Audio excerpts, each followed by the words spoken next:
நான் அபிதாவுக்கு ப்ராமிஸ் பண்ணி கொடுத்துருக்கேன், பாக்ஸிங் ரிங்குக்கு போகவே மாட்டேன்னு. ஆனா இப்ப நான் போய் தான் ஆகணும். என் கடைசி மூச்சு இருக்கிற வரைக்கும் போராடி ஆகணும். அபிதா என்னை மன்னிக்கிற வரைக்கும் நான் நிச்சயம் போராடி ஆகணும். ஒருவேளை அபிதா என்னை மன்னிக்கலனா நான் உயிரோட இருந்தாலும் ஒரு நடப்பணமா தான் நான் வாழ்ந்துட்டு இருக்க முடியும். ஆமா, நான் பிராயச்சித்தம் தேடியே ஆகணும். நிச்சயம் பண்ணி ஆகணும். அபிதா கிட்ட இருந்து எனக்கு மன்னிப்பு கிடைக்கலனா நான் உயிரோட இருந்து ஒரு பிரயோஜனமும் இல்லை.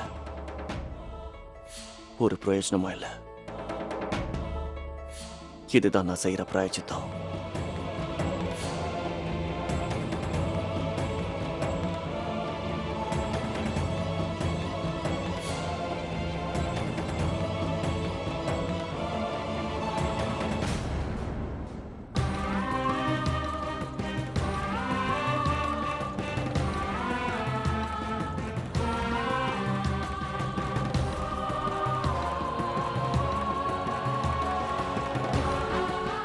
இதெல்லாம் எப்படிங்க பிராயச்சித்தமாகும்? நீங்களா ஏங்க மரணத்தை தேடி போறீங்க? நில்லுங்கன்னு சொல்ற ப்ளீஸ். நான் முடிவு பண்ணிட்டேன் ஆர்த்தி. என்னோட முடிவை யாராலையும் மாத்த முடியாது.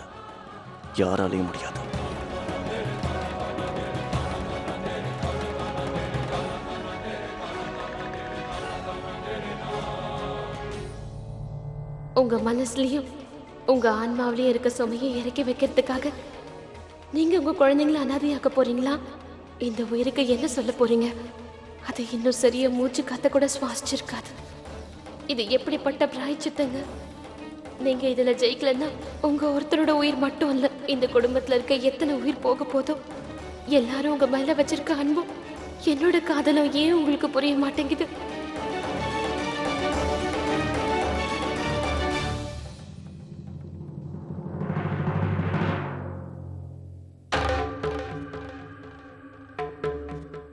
அண்ணன் எங்க போறாரு?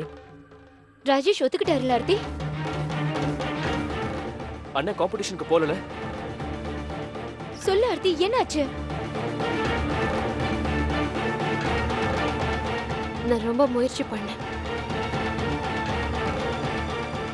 ஆனா என்னால தடுக்க முடியல.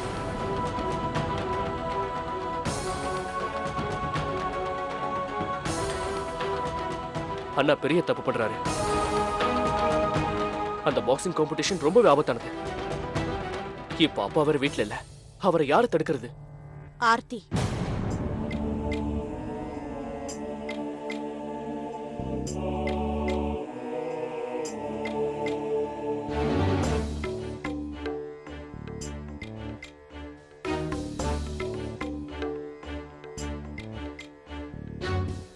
ராஜேஷ் அவதான் தடுத்து நிறுத்தணும். ஆர்த்தி, நான் உன்கிட்ட கொஞ்சம் பேசணும். என் கூட வா.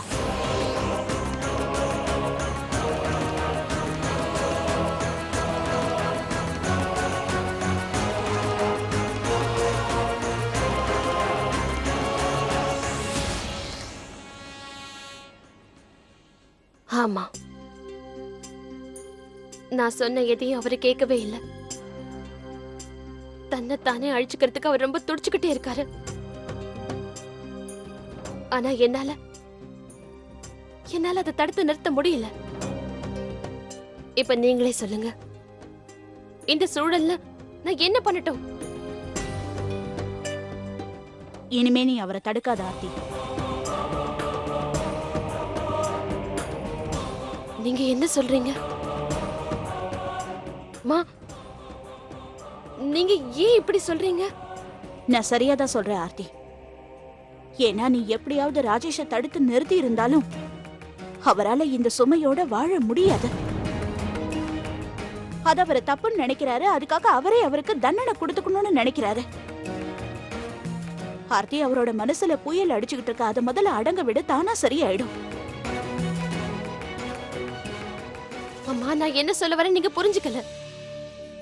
அவரோட கோச்சஸ் என்கிட்ட சொன்னாங்க இந்த காம்படிஷன்ல அவரோட உயிர் போக கூட வாய்ப்பு இருக்குன்னு.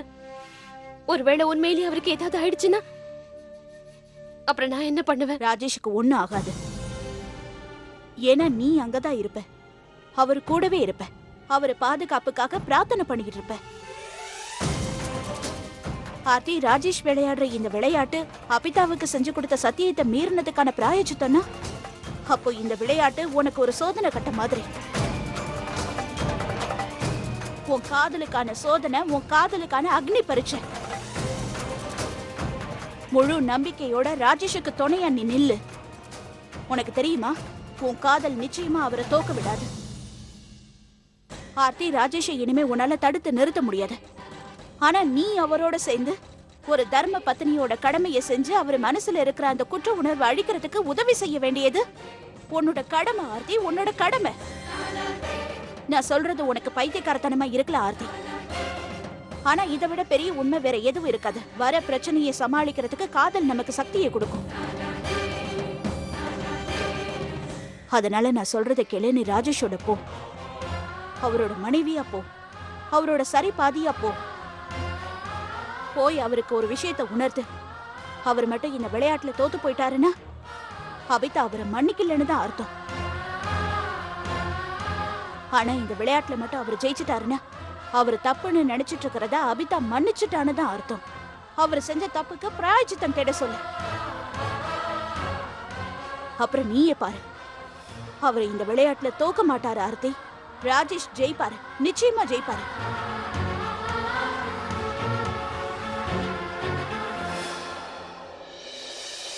நீங்க எனக்கு கூட பிறந்த அக்கா மாதிரி அபிதா. அதனாலதான் உங்ககிட்ட என்னால சகஜமா பேச முடியுது. நான் சொல்ற எல்லா விஷயங்களையும் உங்களால கேட்கவும் முடியும், புரிஞ்சுக்கவும் முடியுங்கிற நம்பிக்கையில தான் நான் உங்ககிட்ட பேசிக்கிட்டு இருக்கேன். நான் இந்த வீட்டுல உங்களோட இடத்துல இருக்கேங்கிறத ஒத்துக்கிறேன். ஆனா என்னைக்குமே நான் உங்களோட இடத்த பிடிக்கணும்னு நினைச்சதே இல்லைங்க.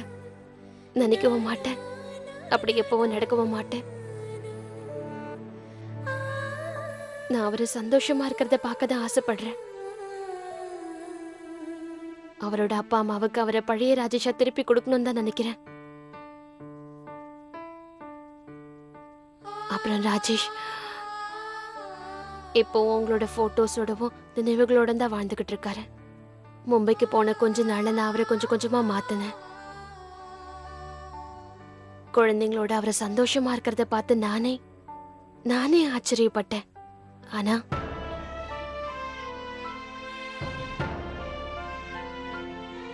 நான் ராஜேஷை விரும்புறத உங்ககிட்ட மறைக்க விரும்பல. நான் ராஜேஷை ரொம்ப விரும்புறேன் அபிதாக்கா.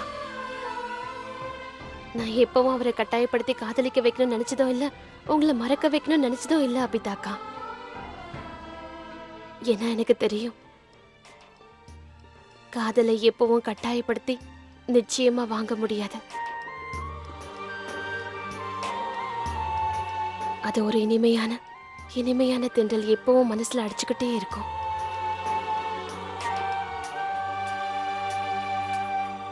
அன்னைக்கு ராத்திரி மும்பைல எங்களுக்குள்ள என்னெல்லாம் நடந்துச்சோ எங்க 2 பேருக்குமே அது சந்தோஷத்தை கொடுக்கல. நீங்க எல்லாத்தையும் பார்த்துட்டு இருக்கீங்கல்ல, ராஜேஷ் எப்படி அவரே தண்டிச்சுக்கிறாருன்னு. அவர் செஞ்ச தப்புக்கு அவரை பிராயச்சித்தம் தேட நினைக்கிறாரு. ஆனா அதுக்காக எல்லாம் நான் வேதனைப்படல. ஒருவேளை அப்படியெல்லாம் செய்யறதுனால அவரோட மனசுக்கு நிம்மதி கிடைக்கும்னா நான் நிச்சயமா அவருக்கு துணையா நிப்பேன், நின்னுதான் ஆகணும். ஏன்னா எனக்கு நல்லா தெரியும்க்கா, நீங்களும் அதைத்தான் விரும்புவீங்கன்னு தெரியும். ராஜேஷ் சந்தோஷமா இருக்கணும், இதைத்தானே நீங்களும் விரும்புறீங்க. அப்ப ப்ளீஸ் வேண்டிக்கோங்க, அவரை செய்யற இந்த பிராயச்சித்தத்துல வெற்றி அடையணும்னு. அவரை மன்னிச்சிடுவீங்களா? அவருக்கு துணையா நிப்பீங்களா?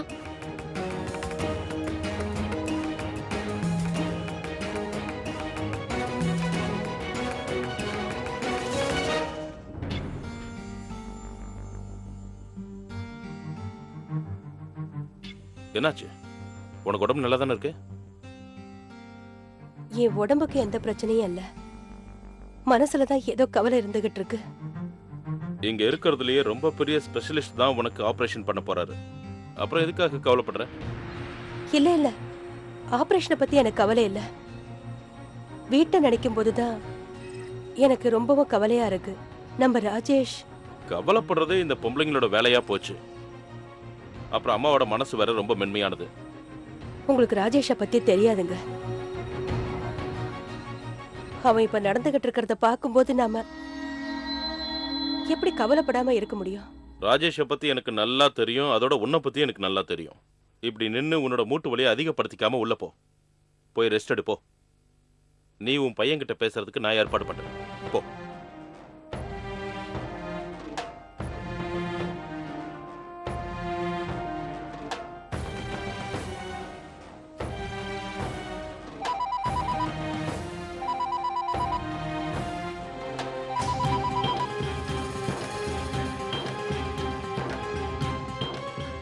யாரும் போன் எடுக்க மாட்டாங்க.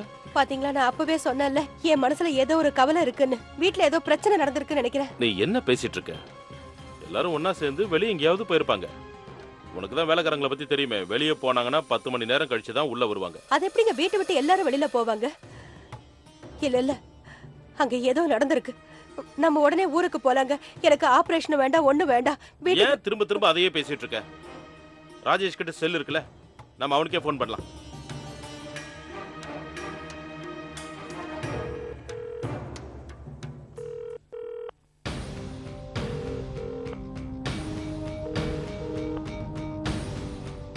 அவன் ஏதோ மீட்டிங்ல இருக்கான்னு நினைக்கிறேன். பங்கஜ் கிட்ட பேசலாம்.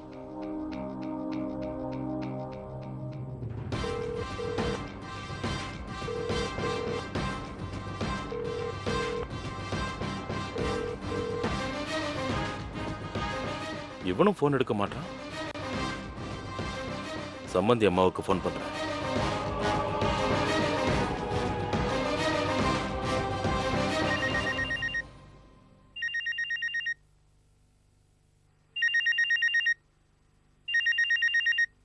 இந்த நேரத்துல யாரு ஃபோன் பண்றா?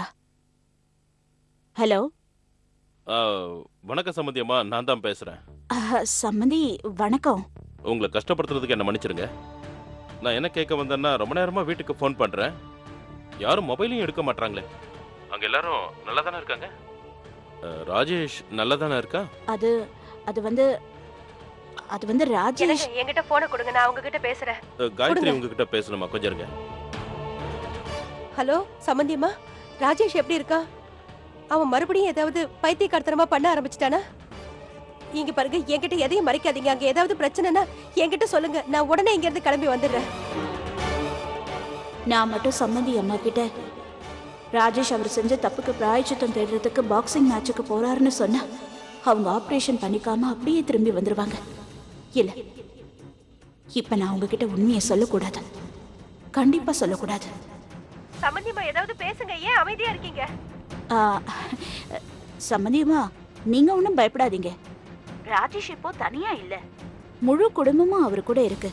குழந்தைங்க இருக்காங்க, உங்க ஆசீர்வாதம் இருக்கு, ஆர்த்தி இருக்கா. இத்தனை பேர் இருக்கும்போது அவருக்கு என்ன கஷ்டம் வந்துட போகுது? சம்மந்தியம்மா, நீங்க மட்டும் அந்த கடவுளை நல்லா வேண்டிக்கோங்க.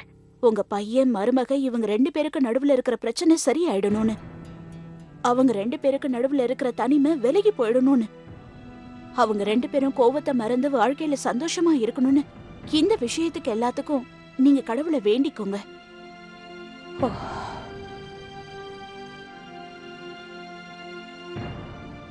இப்பதான் எனக்கு நிம்மதியா இருக்கு சம்பந்தியம்மா. என் பையன் என்ன வேணாலும் பண்ணட்டும், ஆனா எனக்கு நிச்சயமா நம்பிக்கை இருக்கு. என் மருமக அவனை நல்லபடியா பாத்துக்குவா. நான் இப்ப அந்த கடவுள்கிட்ட வேண்டிக்கிறதுலாம் என்ன தெரியுமா? என் பையனோட பிடிவாதத்துக்கும் கோபத்துக்கும் முன்னாடி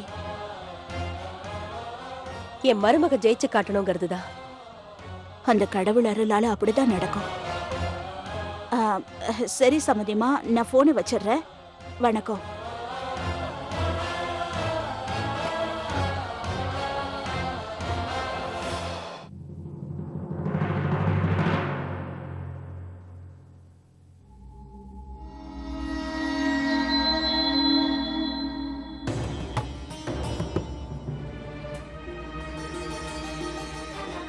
அண்ணா, நீங்க முடிவெடுத்தா பின்வாங்க மாட்டீங்கன்னு தெரியும். ஆனா ப்ளீஸ் இந்த ஒரு தடவை மட்டும் விட்டுருங்க. உங்க உங்க தம்பி சொன்ன கூட கேட்க மாட்டீங்களா? இங்க பாருங்க, இன்னைக்கு நீங்க பாக்ஸிங் ரிங்குள்ள போனீங்கன்னா அதுக்கப்புறம் நான் உங்ககிட்ட பேசவே மாட்டேன். ராஜேஷ் தம்பி, நீங்க எங்களை அத்தையும் மாமாவையும் ஃபோன் பண்ணி வர வைக்கிற அளவுக்கு பண்ணிடாதீங்க. அப்புறம் உங்களுக்கு ஆபரேஷன் நடக்காது. நல்லா யோசிச்சு பாருங்க. ப்ளீஸ் அண்ணா, அம்மா அப்பாவுக்காக, குழந்தைங்களுக்காக, எங்க எல்லாருக்காகவும் தான் நீங்க இப்போ உங்க முடிவை மாத்திக்கிட்டே ஆகணும். ப்ளீஸ் போகாதீங்கண்ணா. உன்னை கையெடுத்து கும்பிட்டு கேட்டுக்கிற ராஜேஷ், யாரோ செஞ்ச தப்புக்காக நீ எதுக்கு தண்டனையை ஏத்துக்கிற? எங்களுக்கும் எதுக்காக தண்டனையை தர? இந்த தப்புக்கு யாரு காரணமோ நீ அவங்கள பழிவாங்க, அதுதான் சரி. நீங்க எல்லாருமே என் மேல அதிகமா பாசம் வச்சிருக்கீங்கன்னு எனக்கு தெரியும். உங்க மனசை உடைக்கணும்னு நான் நினைச்சு பார்த்தது கூட கிடையாது. ஆனா என்னால இதை செய்யாம இருக்க முடியாது. நான் செஞ்ச தப்புக்கு பிராயச்சித்தை தேடியே ஆகணும். இல்லைன்னா நான் உயிரோட இருக்க மாட்டேன்.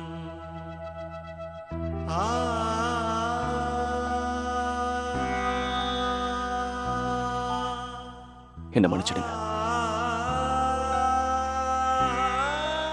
அண்ணா, ராஜேஷ் தம்பி, நில்லுங்க. ராஜேஷ்,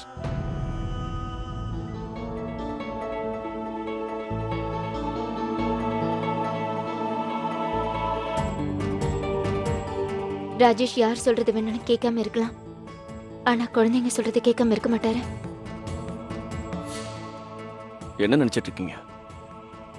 குழந்தைங்களை கூட்டிட்டு வந்துட்டா என்ன தடுத்துலாம் நினைச்சீங்களா? இல்ல ஆர்த்தி, நீங்க நினைச்சது தப்பு. இன்னைக்கு என்ன யாராலையும் தடுக்க முடியாது. இதை நினைச்சுதான் நான் கவலைப்படுறேங்க. நீங்க என்ன சரியா புரிஞ்சுக்கவே இல்லை. உங்களை தடுத்து நிறுத்தத்துக்காக ஒண்ணு நான் பசங்களை இங்க கூட்டிட்டு வரல, அதை முதல்ல புரிஞ்சுக்கோங்க. நாங்களும் உங்களுக்கு துணையா வந்திருக்கோம்.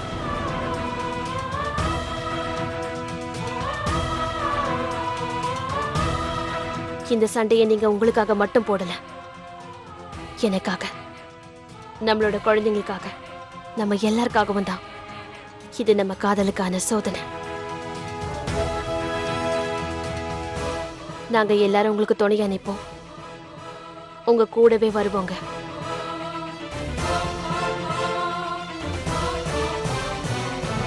ஆமாப்பா, நான் உங்களுக்கு சேர் பண்ணுவேன்.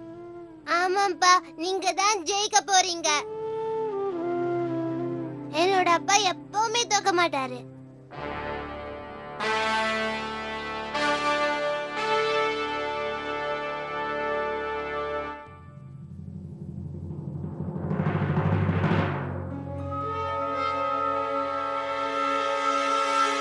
உனக்கு எல்லாமே விளையாட்டு தாண்டி.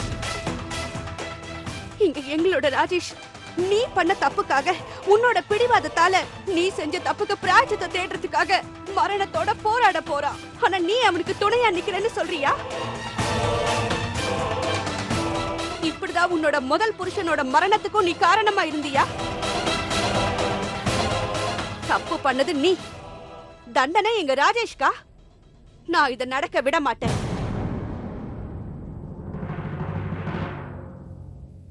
நான் ராஜேஷ தடுத்து நிறுத்தியே ஆவேன். உனக்கு வேணா அக்கறை இல்லாம இருக்கலாம், ஆனா எனக்கு அவன் மேல அதிக அளவுல அக்கறை இருக்கு. ராஜேஷ் என்னோட புருஷன், எனக்கு தாலி கட்டின புருஷன் அத்தை. எனக்கு அவர் மேல நிறைய அக்கறை இருக்கு. இதுதான் அவர் பிராய்ச்சித்தம் தேடுறதுக்கான வழினா, எனக்கும் என்னோட காதலுக்கும், நான் அவர் மேல வச்சிருக்க தூய்மையான அன்புக்கும் சோதனை கட்டும் இது. எனக்கு கடவுள் மேல நிறைய நம்பிக்கை இருக்கு. இந்த சோதனையில என்னோட காதல் நிச்சயமா ஜெயிக்கும் நம்புறேன்.